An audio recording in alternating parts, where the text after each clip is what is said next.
Today's June 23rd, 2023. What we're going to do today is either going to be a wonderful success or an unmitigated disaster. What I've done in the last couple of days is I built a vessel to contain the largest resin pour that I've ever done, and we'll see how it comes out. This is the vessel.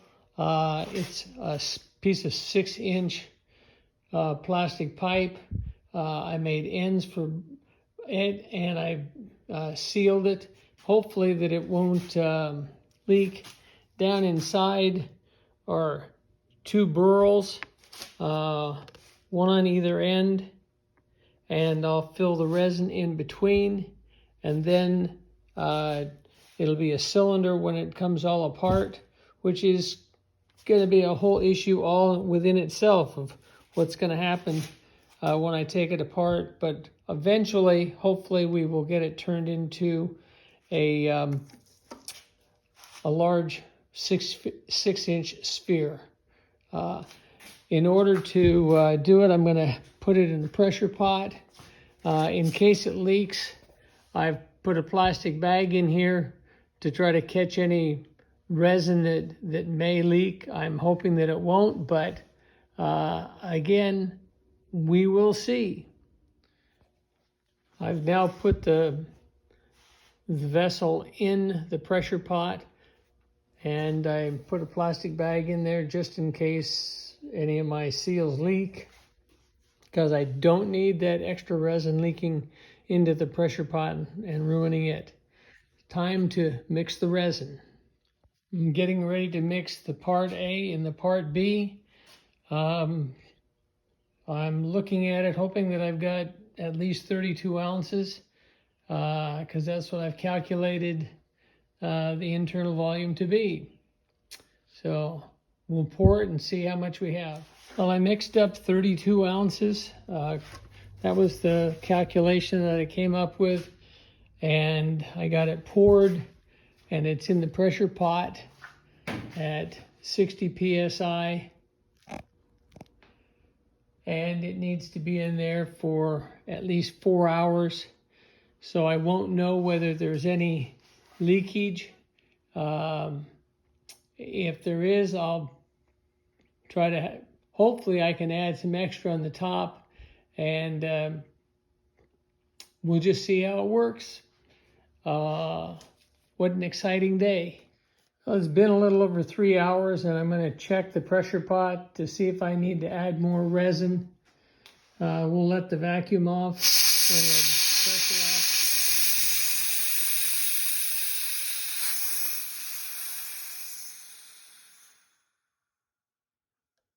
And now we can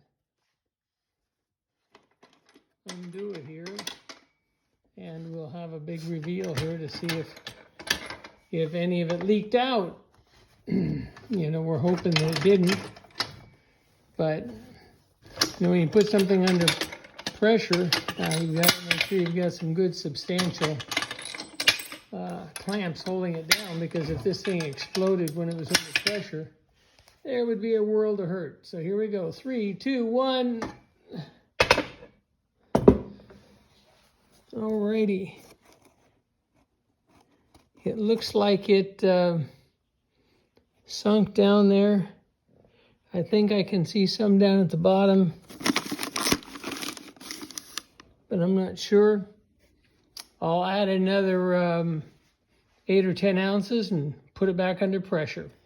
Well, it's been another 4 hours. We're going to depressurize it and see if the additional resin brought everything up level.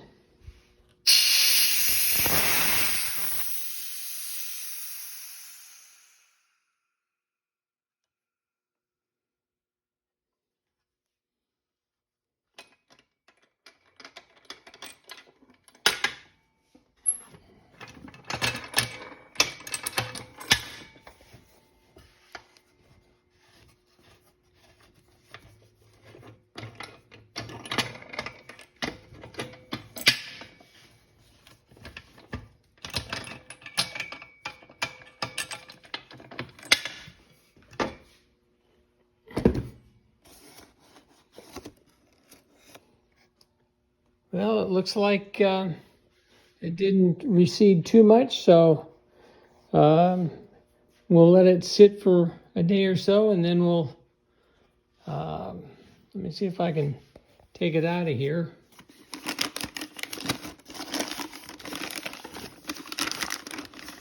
Well, I guess I'm going to have to do it off camera. Well, the blank is ready. I've got the ends put on waste blocks so that we've got room to turn. Looking inside, it looks like it's going to be kind of neat, and we'll just have to see how this goes. Anyway, let's get it on the lathe. Well, we've got it mounted on the lathe. First thing we need to do is true up both of the waste blocks, and then we'll true up the cylinder itself, and then start the measuring so we can turn this into a sphere within the next couple of hours.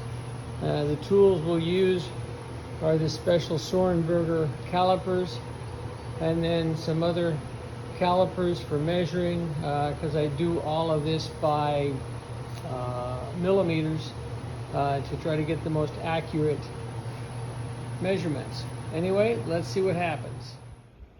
Well, I'm about 20 minutes into it, trying to get it trued up, and I see that when it was in the mold, the bottom wasn't level, and so I've got to take more off of this end to get down to the wood. This end is fine, but I still have where the port was, where we poured it in, still needs to have some come off of here. So it's going to be probably, you know, 1/4 to 3/8 of an inch smaller than we had originally planned. So if we come in this way, that means we've got to also make this just a little smaller. So we're about 20-25 minutes in. Let's keep working. All right, we're another 20 minutes into it. We've got it squared up now. The blank is going to be 136 millimeters this way, and 136 millimeters that way. And so now we'll start cutting it into an octagon, and then we'll go from there. Now we're another 15 minutes into it, 20 minutes, and we have it into an octagon shape. Now we'll make it a 16-sided figure by cutting here and there, here and there, and that'll take another 20 minutes or so. Well, here we are, just a little over 2.5 hours into it. We got it cut into a 32-sided shape, and now we'll sand it round, and then take it off the lathe and put it in the other chucks and see if we can get a good looking sphere out of it. Well, it's off the regular chuck and into the jamb chucks, and it's jammed between these two padded centers. That was the center of it going the one way, and there's the bottom and the top. And so now we'll see what this looks like. It's fairly close, so we'll sand those nubs off and start to polish it. It's coming together. It's been about 2.5 hours total so far. It's now the next morning. I spent an hour or so trying to work on this yesterday and found a major flaw in it. And so my solution, because I had to do that second pour, I had a really bad fracture right here. And so what I did is I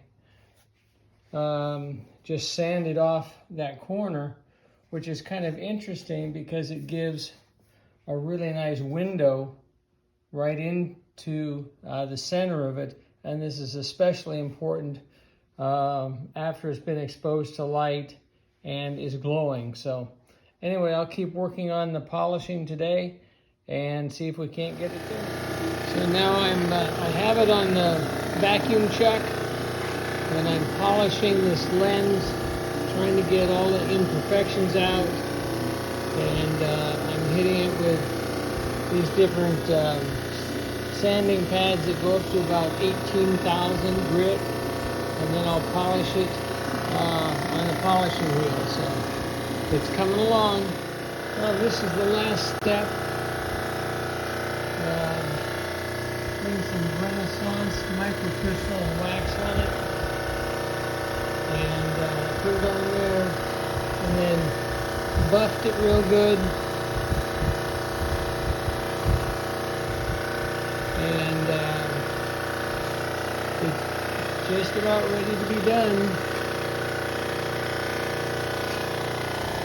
There's the window into it.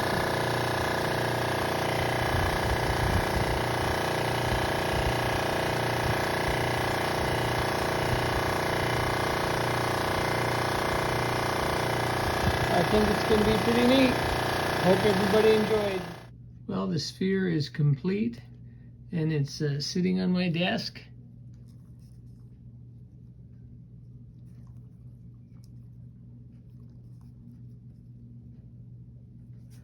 And it looks especially neat in the dark, but since I can't make it dark in here, I'll just shine a black light on it. There we go.